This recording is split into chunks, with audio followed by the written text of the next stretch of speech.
السلام عليكم ورحمة الله وبركاته أعزائي المشاهدين، أهلا وسهلا بكم في قناة محمد الحمراوي لصيانة الأجهزة المنزلية.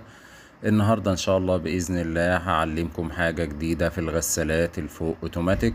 زي ما حضراتكم شايفين كده الغسالة دي يعني الحلة بتاعتها ممتلئة على الآخر ومش بتشتغل، يعني الغسالة بتفضل تملى مية على طول لحد المية ما تخرج من الحلة من الأعلى.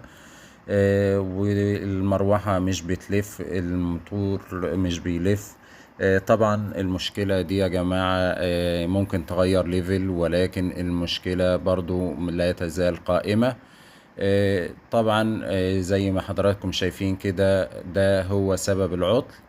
الخرطوم بتاع الليفل مخروم، وبالتالي الحلة ما بتضغطش هوا للليفل، او الليفل مش حاسس بمنسوب المية، فبيبتدي الصمام فاتح على طول والغسالة بتفضل تملى مية على طول.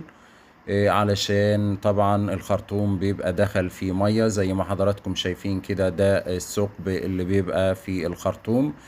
من خلاله الخرطوم بياخد هواء فبيسحب كمية مية من الغسالة.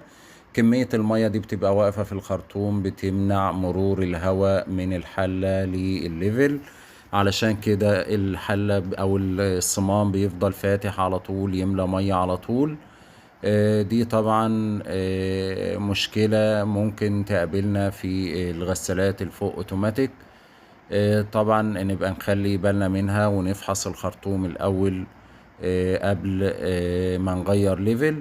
ودي كانت حلقتنا النهاردة، أرجو إن هي تكون حلقة خفيفة على قلوب حضراتكم وإن انتوا تكونوا استفدتوا بيها. ويلا بينا، لو حضرتك لسه مش متابعني ياريت تتفاعل مع القناة، والسلام عليكم ورحمة الله وبركاته.